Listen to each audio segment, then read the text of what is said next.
Moi bo día, querida xantiña de Polo Mundo Adiante. Estamos a 2 de febreiro, día no que se casan os paxariños. Pero tamén hai que empezar a pensar en preparar a nosa terra para tela despois alistada e xa lista para empezar a plantar as cousas na primavera. A través de todas as redes sociales fixeste de me chegar varias preguntas, sobre o mesmo tema. Como e cando empezar a preparar a terra para tela lista despois na primavera. Pareceume un tema moi interesante e vamos a por el, porque eu realmente tamén estou con ese choio na miña horta e vou vos ensiñar como o fago eu, por si vos aclaro algunhas dudas. Así que ide pasando hasta a miña horta.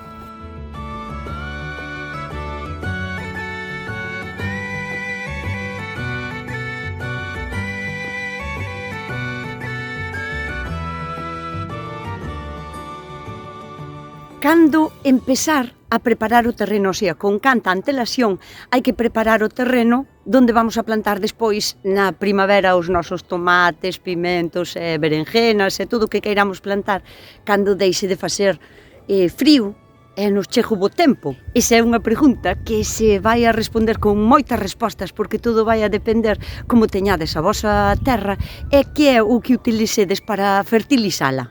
Desde logo temos varias opcións e unha delas é deixar que a terra sea, que faja o que queira, deixar que medren o que nós lle chamamos as malas ervas, porque realmente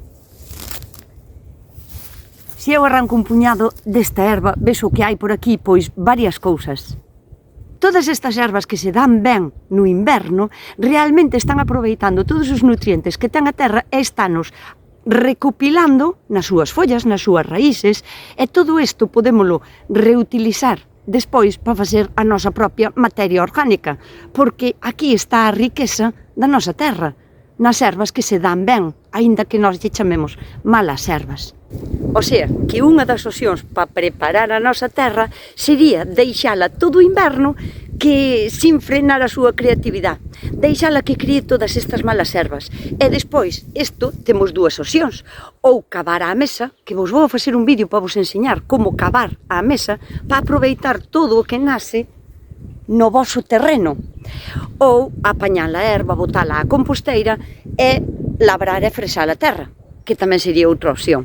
Podedes ver que neste cacho teño un cacho limpo, que non está limpo realmente é porque está plantado. Teño coles ali plantadas. Pero aquí é mellor que se non vas a plantar nada, que deixes que a terra sexa, que se expanda como queira, que críe toda a erva que queira, porque se está nutrindo a sí mesma. Se a deixamos ser, nutrímola a sí mesma. Ela sola xa fai o proceso todo de nutrirse, fertilizarse e compostarse a sí mesma. Moitas veces obsesionámonos con que é que me salen moitas malas ervas. Realmente eu malas ervas podo as contar cos dedos dunha man. As que teñamos así por aquí que pode ser un problema na horta, que son os brisos, porque sí que son moi invasivos e aparte son venenosos para animales e para nós e para todo. A tintorera, que tamén é moi invasiva, non vale para nada, aínda que realmente antiguamente usábase para tiñir roupa e para darlle un toque máis oscuro ao viño tinto, por exemplo, pero que non vai a ser o noso caso, co cal tamén consideraría que esa sería unha mala erva. Despois serían as silvas, os fieitos e o té canario, porque son cousas que na horta non nos van a axudar moito ca produtividade, e sí que nos estorban, pero sacando eso, todo o que nace na nosa horta é benvido.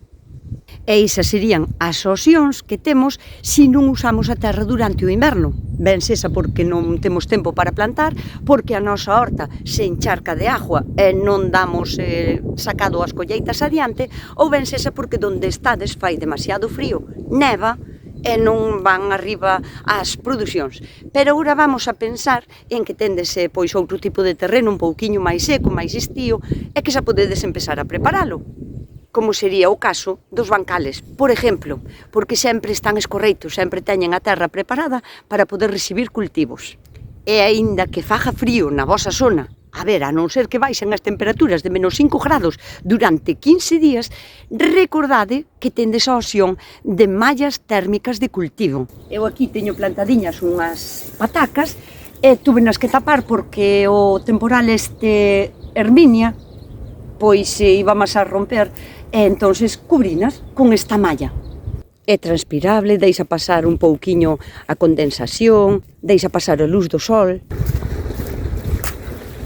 Isto que teño aquí é argeiro, en outros sitios chamanlle estércol, o sea, o que é a caca dun animal que estivo no sitio onde dorme mezclado con algún tipo de palla. Ás veces preguntadesme se isto é necesario tapalo. Absolutamente non. Podes tapalo se queres, pero a chuvia non lle fai tampouco mal ningún. É verdad que se lle chove por arriba, o de arriba vaise como a lavar un pouco, pero se o tes na túa horta, todo o que caia queda abonando o sitio no que está. Porque isto, unha vez que se levanta, abaixo está en perfectas condicións para usar. Non é algo que se vaya a diluir totalmente. O sea, que non é necesario tapalo. Eu, de feito, prefiero deixalo ao aire libre, porque, como saberedes, hai miles de bichos que veñen a poñer os seus ovos neste tipo de estiércol, porque lles cheira moi ben. Entonces, nunca pode ser estiércol fresco co que vayas a fertilizar ou a abonar a túa terra. Tes que deixar que madure polo menos un par de meses e despois ainda hai que esperar a que se descompoña.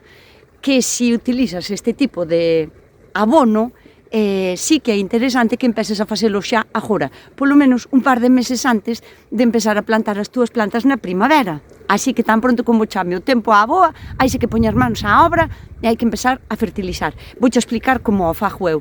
Si ti queres tapala porque che parece que é mellor, que conste que tamén se pode facer, pero que non sea como que o tapas estanco, de maneira estanca, non?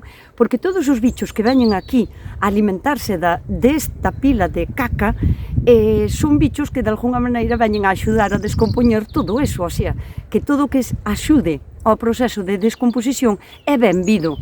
Dá igual que aí se críen bichiños, lesmas e tal, en algún momento han de marchar ou de eclosionar os ovos e marcharse. Así que se o queres tapar, que non sea de unha forma totalmente estanca. Si queres cubrilo, por exemplo, da chuvia para que non cho lave excesivamente ou teñas medo que tal, pois pódelo cubrir con unha lona, un cartonciño así e unhas pedras. Pero que conste que por moito que lle chova solo se vai a mollar a parte de arriba, ou sea, os 10 primeiros centímetros, porque depois fai como capa e queda ben, queda protegido, xa se protege a si mismo. Se o tipo de materia que tes para abonar a túa terra é isto, o sea, esterco de animal, o que aquí nós lle chamamos argeiro, pois estaría ben que o quitaras da corte do animal, o sea, que o quitaras do sitio onde dorme o animal un par de meses antes, porque ten que estar maduro, ten que madurar. E despois é cando botamos xa aquí na nosa terra. Tes dúas opcións, pódelo enterrar, pois a unha distancia de uns 20 ou 30 centímetros, facendo rejos, enchendo rejos de argeiro e volvendo a tapar, ou, no caso dos bancales, eu non quero andar moito na terra, non quero ir á profundidade, non quero molestar aos seres que viven nas diferentes capas de terra. Entón, como non quero facer eso, o que fago é poñelo a derriba. Limpín o bancal. Non sei se vistedes un vídeo de que aquí tiña uns pimentos do ano pasado, e o que fixen foi quitalos, trasplantalos en outro lado, porque quería rotar cultivos, e deixen máis ou menos a terra limpa. Entón, o seguinte paso sería estender o argeiro, o sea, xiscalo pola parte de arriba da terra, e agora estaría genial que unha vez que botamos o esterco, o tapáramos con un cartón. Non con calquera cartón, non me vale un cartón que teña dibujos, que teña tinta toner, que teña... Podría ser tamén con papel de periódico, pero é como máis difícil de aseguralo, porque senón o vento vai andar a levar por todos os lados. Entón, o mellor para isto sería tapar con un cartón grande. Un cartón castaño, libre de toda tinta, sin plástico, sin cinta de flejar, sin grapa, sin nada, solo cartón. E poñeríamos así por encima para tapar o esterco. E despois poñemos unhas tabliñas ou unhas tellas para aguantar do cartón. Conseguiríamos varias cousas, o sea, unha que se vai descompoñendo pouco a pouco é que a chuvia non o lave en exceso, porque recordade, agora está como xiscado, non é o mismo que telo en un monte. E a segunda cousa que conseguimos é darlle abeiro, protección, a bichos descompoñedores. Entón, debaixo dese cartón van a ir un montón de bichos a comer e o cartón vai a dar abrigo e entón van a vivir aí e van a axudar a descompoñer todo eso e van a preparar a terra porque fan como pequenas galerías toda a derriba e van a preparar a terra por nós sin facer nada máis que ofrecerlle cobijo, comida e abrigo co cartón. Este cartón que vos vou enseñar, este outro bancal, só preparín, pois non sei, debe facer como 15 ou 20 días e vou vos enseñar o que hai debaixo do cartón para que vexades que maravilloso é como se prepara a terra ela sola, sin facermos nós nada. As tablas e así as tellas e as pedras solo serían para aguantar do cartón porque senón o vento levaríanolo. Vamos a mirar como temos aquí isto debaixo. Mirade que man de bichiños vivindo por aquí. Isto, en un par de meses máis, está casi todo descomposto e o cartón vai a estar tamén casi desfeito. O bo que ten usar un cartón que non ten tinta, nin pegamentos, nin grapas, nin plásticos, nin nada, é que despois este cartón, se está moi desfeito, incluso podemos deixar aquí na terra, porque lle vai a servir tamén como de abono. E se non, podemos botar directamente á composteira, enrollámoslo todo e botámoslo á composteira, porque vai a haber vivindo entre capa e capa de cartón, vai a haber vivindo un montón de bichos que nos van a reactivar a boa produción e a descomposición das composteiras. Así que ten un triple sentido, xa non dous, sino un montón de beneficios. Esta é unha das miñas composteiras. Eu sempre recomendo ter varias composteiras, porque nunca conocín a ninguén que fixera compost de sobra, que tivera compost de máis. A materia orgánica nunha horta san e canto máis ecológica posible, o seu fundamento é materia orgánica. E iso vamos a conseguir con composteiras, compostando toda a materia orgánica que teñamos na horta. Esta está por vaciar, a derriba ainda ten materia orgánica que está en descomposición, pero se vou un pouquiño abaixo xa, todo está como descomposto e desfeito. Este é maravilloso para a nosa terra. Se o que tendes para vos fertilizar é compost feito por vos, non tendes que preparar a terra, digamos, con tanta antelación, porque o compost xa está como preparado para ser máis facilmente asumible polas plantas. Non lle vai a facer daño como, por exemplo, se pos esterco vivo nas raíces dunha planta que a podes queimar, dependendo como este o esterco e dependendo que planta esa. Por iso sempre recomendo que o esterco ten que estar madurado, ten que madurar. Bueno, realmente casi toda a materia que lle botamos para fertilizar un terreno ten que estar, digamos, como máis morta, madurada. No caso do compost, igual. Pero como o compost xa está como máis desfeito, está como máis preparado para poder botar directamente no terreno de plantío. Entón, se o que usades é compost da vosa propia colleita, o que podedes facer é, xusto no momento de plantar, preparar a terra para botar o compost. O sea, que a vosa composteira podería de la vaciar, pois, xusto casi no momento de empezar a plantar. Si plantades en marzo, si plantades en abril ou si plantades en maio, dependendo do frío que faga na vosa zona, porque sempre estamos limitados polo tempo que fai no sitio onde temos a horta. Non podemos plantar con moitas heladas e moitos fríos. Entón, pois, esperades para vaciar as vosas composteiras. Outra pregunta que me facedes moito é se a composteira a hai que tapar. Volvemos ao mismo que o do argeiro, o do estiércol. Non é que sexa estritamente necesario tela tapada, porque todos os bichos, o sea, estanca nunca, tapada herméticamente nunca, porque todo isto ten que respirar, tense que descompoñer. E a mellor maneira de que se descompoña é de que veñan descomponedores, o sea, non só bacterias e virus que vai a haber por aí, ou levaduras para facer fermentar todo isto, sino tamén todo tipo de bichos. Eu deixo que veñan aquí as miñas galiñas, veñen comer, incluso hai algún rato ás veces, que non é que sea das miñas cousas preferidas na composteira, pero que tampouco me importa demasiado. Pero hai un montón de actividade biológica nunha composteira. Entón, tapada hermética, non, nunca. E tapada con plásticos, tampouco, porque no momento en que lle dá moito calor, se está tapada con un plástico ou quenta un pouco o sol, igual elevamos demasiado a temperatura da composteira.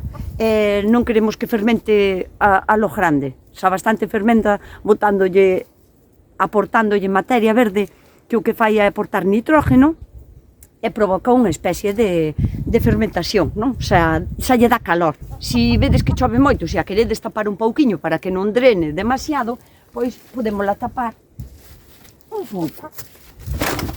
Así.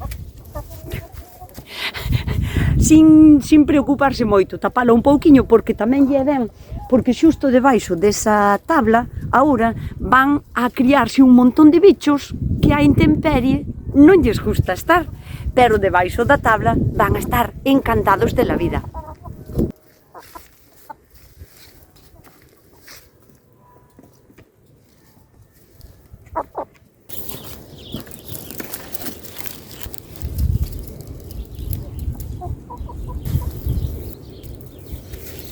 Se o que usades é humus de lombriz, tamén se pode utilizar directamente, esta pobriña que nasceu aí, pero pódese usar directamente o día que plantedes.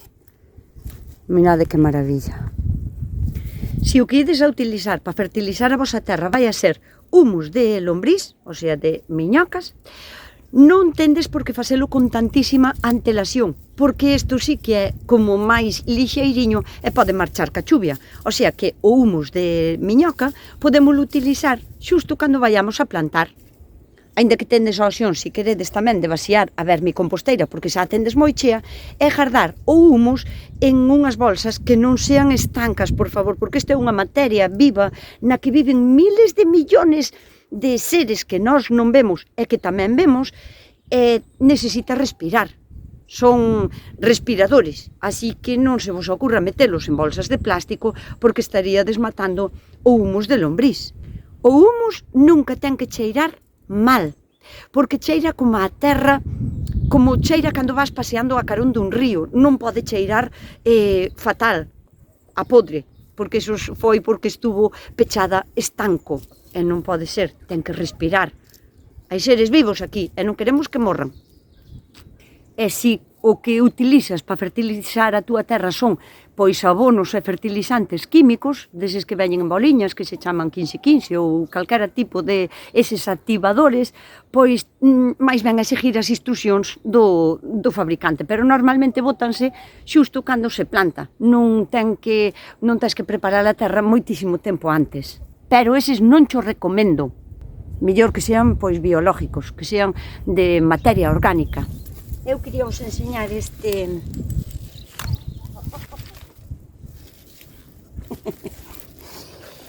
individuo que vai a ser a miña comida de hoxe. É unha coliflor morada. E houve xente que me preguntou: por que a morada? Que lle fixestes? Non lle fixen nada. Hai coliflores de todos os colores, blancas, amarillas, rojas, rosadas, moradas. O que pasa que a típica é a blanca, pero non é así. Ten unha coliflor morada así porque sí.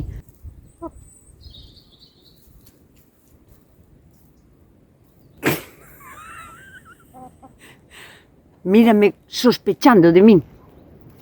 Eu cun par de oviños das miñas quicas e con esta coliflor xa me vou a apañar hoxe para comer. Espero tervos aclarado algunha dúda, pero seguro que quedan moitas máis que a min non se me ocurren. Así que agradecovos moitísimo que en comentarios deixedes a dúda que vos quedara despois de ver este vídeo sobre como preparar a vosa terra. E espero polos vosos comentarios porque me axuda moito tamén a programar o meu contido. Por hoxe, nada máis. Como vos digo sempre, coidádevos, portádevos ben e sede moi felices.